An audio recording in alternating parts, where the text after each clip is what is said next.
अस्सलाम वालेकुम क्लास। आज हम एक और टॉपिक स्टार्ट करेंगे जिसका नाम है हमारे पास है प्रिंसिपल ऑफ मोमेंट्स।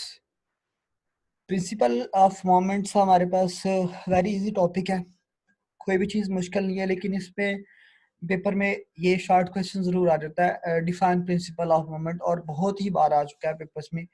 मैं इसको आपको इसलिए बार बार बता देता हूँ कि जो चीज़ पेपर में आई है ताकि आप उसको अच्छे से मेमोराइज कर ले, अच्छे से याद कर ले। It is most important. आप देखिएगा ये जो हमारे पास यूजुअली हम anti clockwise torque force apply करते हैं। जस्ट यहाँ पर the moment of force produce is called on the other hand लूजन force applied such that. आप ना देखिएगा हम ना जब भी स्पैनर की मदद से हम किसी नट को या किसी बोल्ट को टाइट भी करते हैं और उसको लूज भी करते हैं। तो अगर हम किसी ये देखो ना, ये हमारे पास क्लॉकवाइज डायरेक्शन है, जिस डायरेक्शन में हमारे पास क्लॉक मूव कर रहा है वो डायरेक्शन है हमारे पास, इस डायरेक्शन में क्लॉक मूव करता है ना। और जो हमारे पास एंटी क्लॉकवाइज डायरेक्शन जो अपोजिट है क्लॉक के, जो हम यूजुअली लेते हैं कि क्लॉक की डायरेक्शंस की हम जो होती है वो हम लेते हैं क्लॉकवाइज डायरेक्शन। जो क्लॉक की डायरेक्शन के अपोजिट हम ले रहे होते हैं वो हमारे पास होती है एंटी क्लॉकवाइज। तो ये हमारे पास एंटी क्लॉकवाइज है, ये हमारे पास इस तरह क्लॉक मूव करता है ना, क्लॉकवाइज डायरेक्शन है। अब यहाँ पे पढ़ते हैं ताकि आपको समझ अच्छे से आ जाए। A force that turn a spanner in clockwise direction is generally used to tight। अब देखिएगा ये हमारे पास जो फोर्स है, जो जब जब भी हमने किसी नट को टाइट करना होता है तो हम एक फोर्स अप्लाई करते हैं क्लॉकवाइज डायरेक्शन को। अभी हम अगर इस डायरेक्शन में फोर्स स्पैनर की मदद से अप्लाई करेंगे तो वो नट हमारे पास हो जाएगा tight, as shown in figure। The torque or moment of force, और जो इस जो क्लॉकवाइज डायरेक्शन में फोर्स अप्लाई करने की वजह से जो हमारे पास क्लॉकवाइज टॉर्क और मोमेंट ऑफ प्रोड्यूस होता है उसको हम क्लॉकवाइज मोमेंट बोलते हैं। जो क्लॉकवाइज डायरेक्शन में फोर्स अप्लाई करने से जो मोमेंट या मोमेंट पैदा होता है, मोमेंट ऑफ फोर्स पैदा होता है या टॉर्क पैदा होता है, उनको हम क्लॉकवाइज मोमेंट बोलते हैं। On the other hand the loser are nut. अब दूसरी साइड हम दूसरी ये लें कि अगर हमने किसी नट को लूज करना है तो हम एंटी क्लॉकवाइज फोर्स अप्लाई करेंगे तो वो नट हमारे पास क्या हो जाएगा, वो हमारा नट हमारे पास क्या हो जाएगा, लूज करेगा। ठीक है, तो जैसे ये हमारे पास एंटी क्लॉकवाइज है ना, एंटी क्लॉकवाइज नट को अगर हमने लूज करना तो आप एंटी क्लॉकवाइज डायरेक्शन में फोर्स अप्लाई करेंगे तो वो नट हमारे पास क्या करेगा, लूज करेगा। हाँ, तो इस डायरेक्शन में जो एंटी क्लॉकवाइज फोर्स लगाने से स्पैनर पर जो हमारे पास मोमेंट ऑफ फोर्स या टॉर्क पैदा होगा वो हमारे पास क्या कहलाएगा, एंटी क्लॉकवाइज मोमेंट। उसके नाम से ही हम ले रहे हैं ये। तब जो हमारे पास टार्क या मोमेंट ऑफ फोर्स, एक ही बात है, टार्क और मोमेंट ऑफ फोर्स ये दो दो एक ही चीज के नाम है। तो अगर हम क्लॉकवाइज डायरेक्शन में फोर्स लगा रहे हैं तो हमारे पास जो मोमेंट पैदा होगा वो हमारे पास क्लॉकवाइज मोमेंट होगा। और अगर हम एंटी क्लॉकवाइज में फोर्स लगा रहे हैं नट को लूज करने के लिए, तो तब हमारे पास जो मोमेंट ऑफ फोर्स होगा उसको हम एंटी क्लॉकवाइज मोमेंट बोलेंगे। अब जो प्रिंसिपल ऑफ मोमेंट है उसको हम डिफाइन करते हैं। ये तो आपको समझ आ गया होगा कि हमारे पास एंटी क्लॉकवाइज मोमेंट क्या होता है और क्लॉकवाइज मोमेंट क्या होता है। अगर हम क्लॉकवाइज डायरेक्शन में फोर्स लगाएं किसी नट को टाइट करने के लिए, तो तब हमारे पास क्या होगा, तब हमारे पास जो क्लॉकवाइज मोमेंट होगा। अगर हम एंटी क्लॉकवाइज डायरेक्शन में फोर्स लगाएं नट को लूज करने के लिए, तो तब हमारे पास जो मोमेंट होगा वो हमारे पास एंटी क्लॉकवाइज मोमेंट होगा। अब मैं डिफाइन करने लगा हूँ प्रिंसिपल ऑफ। अगर हमारे पास जो एंटी क्लॉकवाइज मोमेंट है और जो क्लॉकवाइज मोमेंट है, ये अगर हमारे पास दोनों इक्वल हैं तो नेट फोर्स जो बॉडी पे लग रही होगी वो हमारे पास जीरो होगी। मतलब जितना हम एक डायरेक्शन में फोर्स लगा रहे हैं उतनी हम दूसरी डायरेक्शन में फोर्स लगा रहे हैं, तो बॉडी विल नेवर रोटेट। तो बॉडी ना घूमेगा नहीं, बल्कि वो कांस्टेंट उसी हालत में रहेगा, रेस्ट की हालत में रहेगा। तो ये हमारे पास होगा प्रिंसिपल ऑफ मोमेंट। तो सम ऑफ ऑल द टॉर्क, अगर हम किसी बॉडी पे जितने भी टॉर्क अप्लाई कर रहे हैं, अगर उन सब का सम हमारे पास इक्वल होगा तो body will never rotate, body will never move. तो तब हमारे पास जो होगा वो कहलाएगा प्रिंसिपल ऑफ मोमेंट। जैसे ये हमारे पास शीशा की एक एग्जांपल है कि जितनी फोर्स इधर को अप्लाई हो रही है ये इस बच्चे की वजह से, और जितनी इस जो हमारे पास लड़की है छोटी, इस पर ये इस डायरेक्शन में फोर्स लगा रही है। अगर ये वाला जो हमारे पास है मोमेंट और ये वाला मोमेंट अगर दोनों इक्वल है तो ये इस कांस्टेंट इस स्ट्रेट हालत में ही रहेंगे, ये अप डाउन मूव नहीं करेंगे। किस कंडीशन में? अगर हमारे पास ये हमारे पास कौन सा है क्लॉकवाइज, और ये हमारे पास है ये सॉरी ये हमारे पास क्लॉकवाइज है, ये हमारे पास एंटी क्लॉकवाइज डायरेक्शन को। अगर हमारे पास क्लॉकवाइज मोमेंट और एंटी क्लॉकवाइज मोमेंट दोनों इक्वल होंगे तो तब हमारे पास बॉडी रोटेट नहीं करेगा बल्कि वो कांस्टेंट हालत में रहेगा। तो इसको हम क्या बोलते हैं?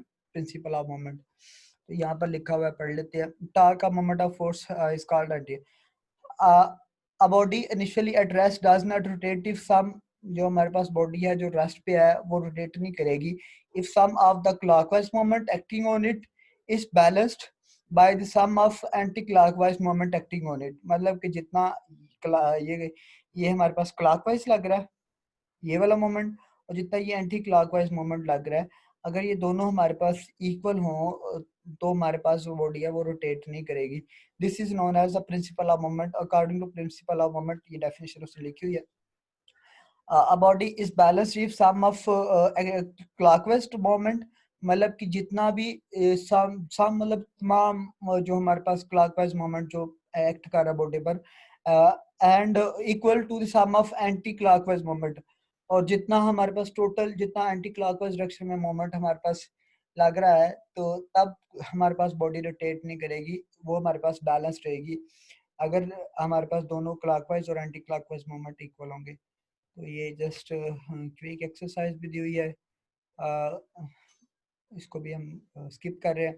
एग्जाम्पल भी ये भी हम अभी हम मूव कर रहे हैं सेंटर ऑफ मास पर, ताकि आप मेरी कोशिश थी कि आज आपके दो जो टॉपिक है वो हो जाएं जो इम्पोर्टेंट है। सेंटर ऑफ मास भी बेटा इसमें भी पेपर्स में आता है यूजुअली इसकी डेफिनेशंस।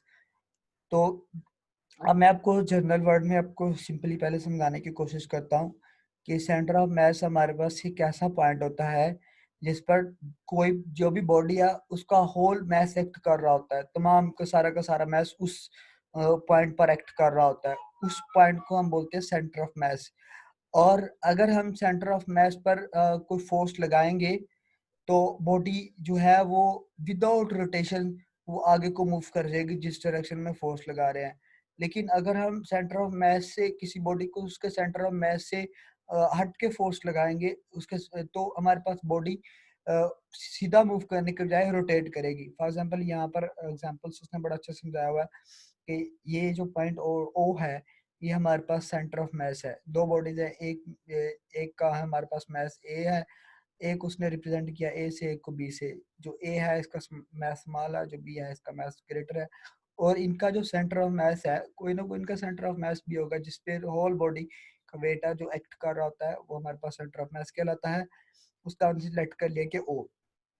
अब अगर हम ओ उसके सेंटर ऑफ मास हमारे पास ओ है, अगर हम बॉडी को सेंटर ऑफ मास पर फोर्स अप्लाई करेंगे तो बॉडी रोटेट नहीं करेगा बल्कि वो सीधी फोर्स की डायरेक्शन में मूव कर जाएगा आगे को। ठीक है, अगर किसी बॉडी के सेंटर ऑफ मास पर फोर्स अप्लाई की जाए तो बॉडी रोटेट करने के बजाय सीधा आगे को मूव कर जाता है फोर्स की डायरेक्शन में। और अगर फॉर एग्जाम्पल ये देखिए ना, उसने नेक्स्ट बड़ा अच्छे से बताया हुआ है कि अगर हम जो फोर्स है उसको सेंटर ऑफ मास से थोड़ा अबव लगा दे, मतलब जो बॉडी ए है उसके पास, ये सेंटर ऑफ मास हमारे पास ही है ना, हम सेंटर ऑफ मास से हट के अगर फोर्स लगाएं बॉडी ए के पास तो तब हमारे पास बॉडी है वो इस डायरेक्शन में रोटेट करेगी। वो बिल्कुल स्ट्रेट मूव नहीं करेगी बल्कि वो इस डायरेक्शन में रोटेट करती मूव करेगी आगे। और अगर हम सेंटर ऑफ मास इसी दोबारा हट के बॉडी ये जो हमारे पास ग्रेटर मास वाली बॉडी है उसके पास हम फोर्स लगा देंगे तो बॉडी इस डायरेक्शन में ऊपर इस डायरेक्शन में रोटेट करती हुई आगे को मूव करेगी। तो सिंपल हम कह सकते हैं कि अगर सेंटर ऑफ मास एक ऐसा पॉइंट है कि अगर हम उस पर फोर्स लगाएं तो बॉडी बॉडी जो हमारे पास है विदाउट रोटेशन आगे को उसी फोर्स की डायरेक्शन में मूव कर जाएगी। तो इसको हम बोलते हैं सेंटर ऑफ मास। अभी हम पढ़ लेते हैं इसको। सो कि आपको समझ आ गया होगा कि सेंटर ऑफ मास असल में हमारे पास क्या है। मैं दोबारा रिपीट कर रहा हूँ कि एक ऐसा पॉइंट है कि अगर हम उस पर फोर्स लगाएं तो बॉडी हमारे पास बिल्कुल उसी डायरेक्शन में, फोर्स की डायरेक्शन में मूव कर सकती है विदाउट रोटेशन। लेकिन अगर हम सेंटर ऑफ बॉडी के सेंटर ऑफ मास से हटकर बॉडी के किसी पॉइंट पर फोर्स लगाएंगे तो बॉडी रोटेशन के बाद रोटेट होके किसी न किसी एंटी क्लॉकवाइज में डायरेक्शन में या क्लॉकवाइज डायरेक्शन में रोटेशन के बाद आगे को मूव करेगी। तो ये डेफिनेशन में दी हुई centre of mass of a system is such a point, मतलब किसी बॉडी का सेंटर ऑफ मास एक ऐसा पॉइंट है where an applied force cause the system, जो अगर हम उस पर फोर्स अप्लाई करें तो वो सिस्टम मूव करेगा, cause the system to move without rotation. तो वो रोटेशन का सबब बनने के बगैर वो आगे को मूव करेगा, यही लिखा हुआ है। हाँ, मैं यहाँ पर पढ़ देता हूँ थोड़ा सा आपको।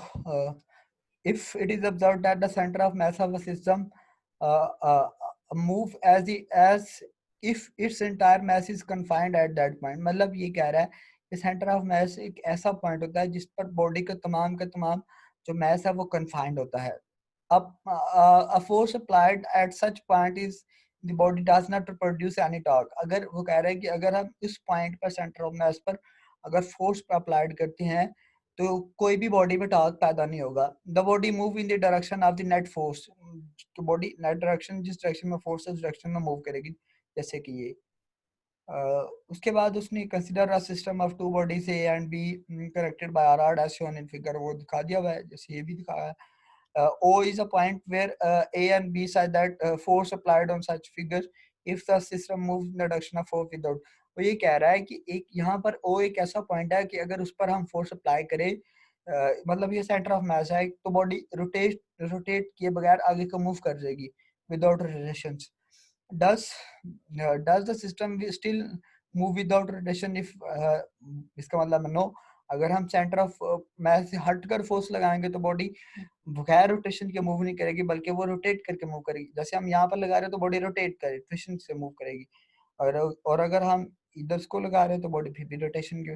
तो यहाँ पर let the force be applied near the lighter particle as shown in figure, the system move as well as rotate. System ये बॉडी आगे को मूव तो करेगी, साथ में ये रोटेट भी करती जाएगी आगे को। let the force applied near the heavier particle as shown in figure, ठीक है।